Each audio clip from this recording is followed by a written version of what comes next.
Assalamualaikum warahmatullahi wabarakatuh. Alhamdulillah kita bisa bertemu kembali dalam keadaan sehat walafiat, tiada kurang suatu apa, dan tetap dalam lindungan ilahi Robi. Amin. Pada kesempatan kali ini kita akan melanjutkan bab 2, Sistem Koordinat. Part 2 ini adalah materi pertemuan ke-8 semester 1 tahun pelajaran 2021-2022. Mata pelajaran matematika untuk kelas 8 SMP.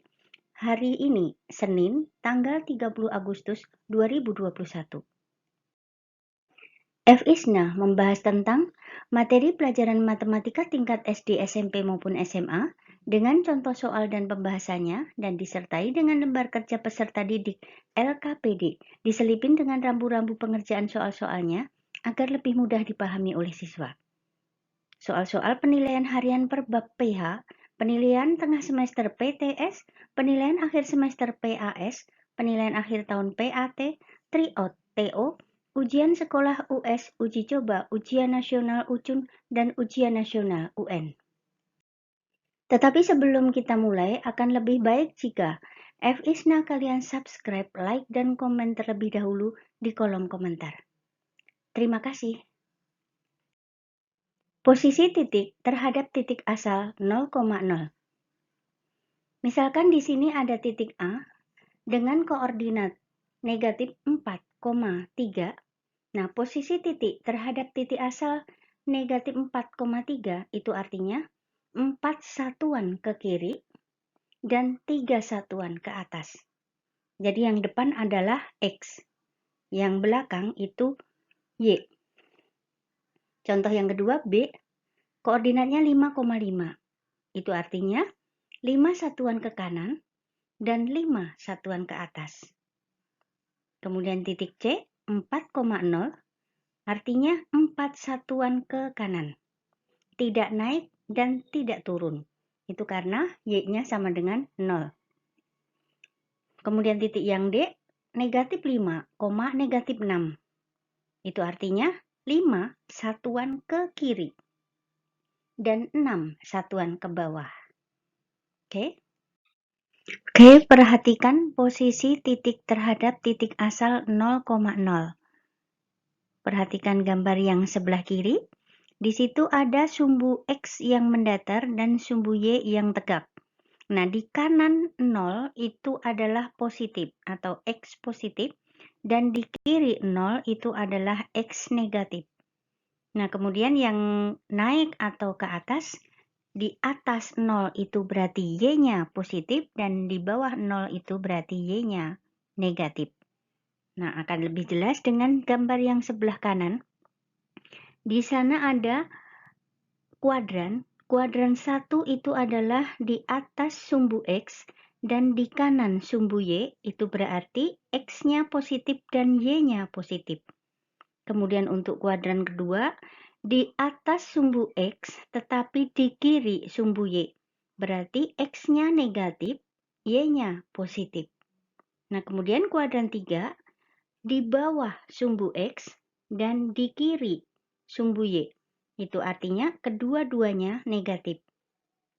Kemudian di kuadran 4, di bawah sumbu X dan di kanan sumbu Y. Itu berarti X-nya yang positif dan Y-nya yang negatif.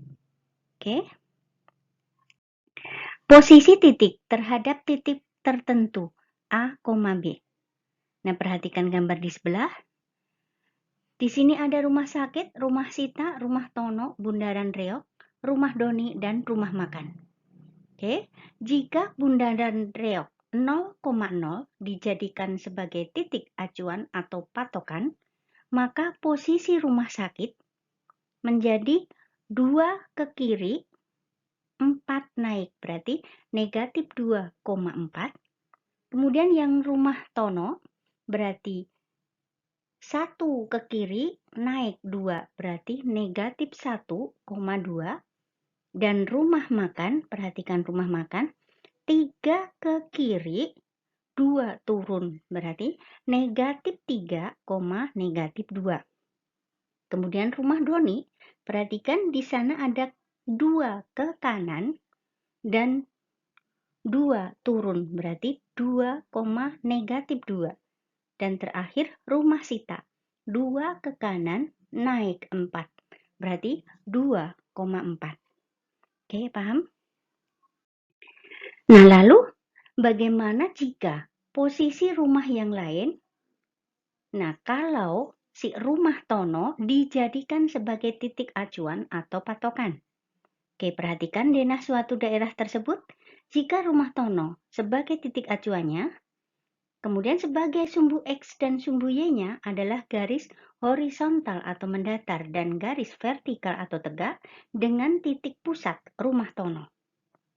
Kemudian kita anggap rumah Tono 0,0. Maka posisi rumah yang lain adalah sebagai berikut. Rumah sakit berarti negatif 1,2. Kemudian bundaran reok 1, negatif 2. Rumah makan negatif 2, negatif 4. Dan rumah Doni 3, negatif 4. Dan terakhir rumah Sita 3,2. Itu catatannya adalah posisi titik yang lain itu adalah ke kanan atau ke kiri dari rumah Tono berapa? Kalau ke kanan positif, kalau ke kiri negatif. Nah, kemudian koma, ke atas atau ke bawah dari rumah Tono. Kalau ke atas positif, kalau ke bawah negatif. Oke? Nah, kemudian posisi garis terhadap sumbu koordinat. Nah, hubungan antara dua garis yang akan kita pelajari ada 3 macam. Yang pertama, dua garis yang sejajar itu adalah dua garis yang tidak mempunyai titik potong walau diperpanjang sekalipun. Kemudian posisi yang kedua, dua garis yang tegak lurus itu adalah dua garis yang berpotongan di satu titik dan membentuk sudut siku-siku atau besarnya 90 derajat. Kemudian yang ketiga, dua garis yang berpotongan. Itu adalah dua garis yang mempunyai satu titik potong atau satu titik persekutuan. Posisi garis sejajar sumbu koordinat. Kalian perhatikan, untuk garis L1, L2, L3, dan L4 itu adalah garis yang sejajar sumbu X sekaligus garis yang tegak lurus dengan sumbu Y. Oke, sejajar itu arahnya sama. Oke, perhatikan. Kemudian kedua, posisi garis tegak lurus sumbu koordinat. Perhatikan garis M1, M2, M3, M4 adalah garis yang tegak lurus sumbu X, tegak lurus sumbu X, sekaligus merupakan garis yang sejajar dengan sumbu Y. Oke, searah dengan sumbu Y. Yang ketiga, posisi dua garis yang berpotongan. Oke, perhatikan gambarnya. Garis N1 dan N2 adalah dua garis yang saling berpotongan. Nah, sekaligus garis-garis yang memotong sumbu X di dua titik. Kebetulan di sini adalah titik 1,0 dan negatif 1,0. Dan sekaligus memotong sumbu Y di satu titik. Itu di 0,2. Oke. Coba perhatikan contoh yang pertama. Perhatikan gambar berikut. Di sini ada trapesium ABCD. Trapesium sama kaki ABCD. Nah, diketahui sebuah trapesium sama kaki ABCD dengan koordinat A negatif 2,3, B 2,3, C 4, negatif 4, dan D negatif 4,4. Poin A, sebutkan garis yang sejajar dengan sumbu X. Poin B, sebutkan garis yang sejajar dengan sumbu Y. Kemudian C, sebutkan garis-garis yang saling sejajar. D, tentukan jarak garis AB dengan garis CD. Kemudian yang E, tentukan luas ABCD tersebut atau luas trapesium sama kaki tersebut. Perlu diingat, rumus luas trapesium sama kaki adalah luas ABCD sama dengan setengah kali tinggi dikali dengan jumlah sisi sejajar. Atau setengah dikali T dikali AB ditambah CD. Nah, pembahasannya. Garis sejajar dengan sumbu X itu adalah AB dan garis CD. Kemudian poin B, garis yang sejajar dengan sumbu Y tidak ada. C, garis-garis yang saling sejajar itu adalah AB dan CD. Kebetulan di sini AB panjangnya 4 satuan dan CD 8 satuan. Kemudian poin D, jarak garis AB dengan CD adalah 7 satuan. Kalian tinggal menghitung kotaknya ada berapa. Nah, tentukan luas ABCD tersebut dengan rumus setengah kali tinggi kali jumlah sisi sejajar. Berarti setengah kali T dikali AB ditambah CD. Jadi setengah kali T-nya 7, AB 4, dan CD 8. Berarti sama dengan setengah kali 7 kali 12. Artinya 7 kali 6 sama dengan 42 satuan luas. Oke, kita uji pemahaman kalian pada LKPD 6, Sistem Koordinat Part 2. Soal nomor 1, perhatikan gambar di samping. Di sana ada titik A, B, C, D, E, F. Nah, tentukan koordinat titik-titik tersebut. Titik A berapa, berapa, B berapa, berapa, dan seterusnya. Oke, paham? Kalian cek dulu kanan atau kiri, naik atau turun. Oke. Soal nomor 2. Perhatikan gambar di samping. Di sana ada titik A, B, C, D, E, F, G, H. Nah, jika titik C negatif 2,3 dijadikan titik acuan atau patokan, maka posisi titik-titik yang lain adalah, jadi titik A kalau dilihat dari titik C itu berapa koordinatnya. Jadi kalian ukur dari C ke kanan berapa, naik berapa. Oke. Kemudian B bagaimana, D bagaimana, dan seterusnya.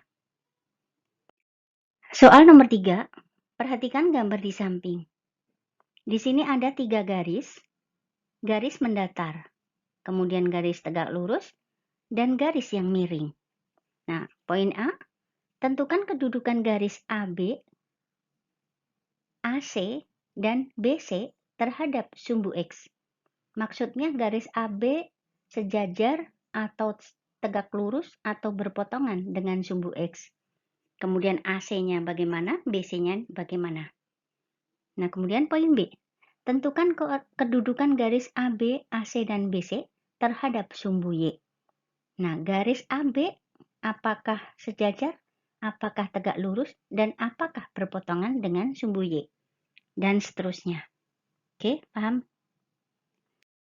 Soal nomor 4. Perhatikan gambar jajar genjang ABCD berikut. ABCD.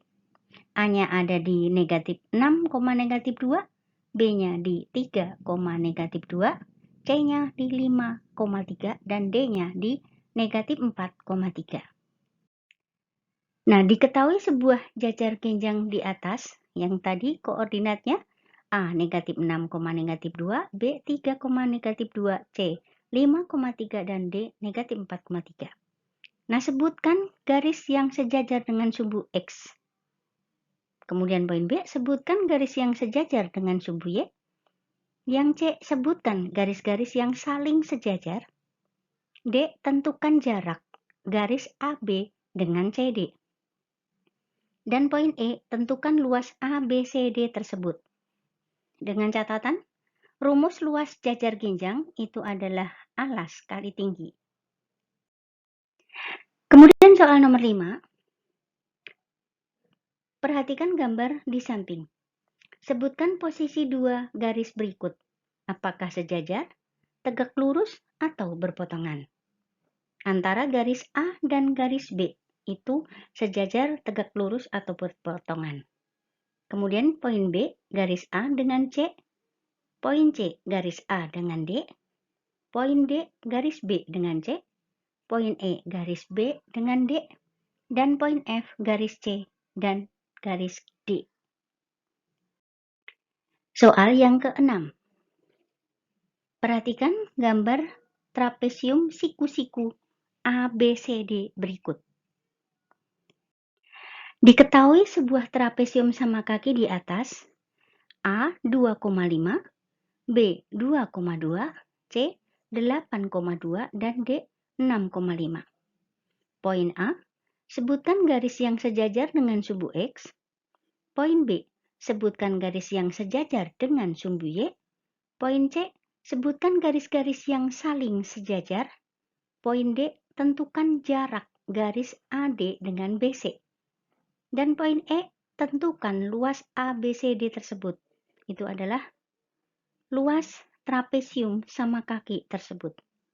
Nah, dengan catatan, rumus luas trapesium sama kaki adalah setengah kali tinggi dikali jumlah sisi sejajar.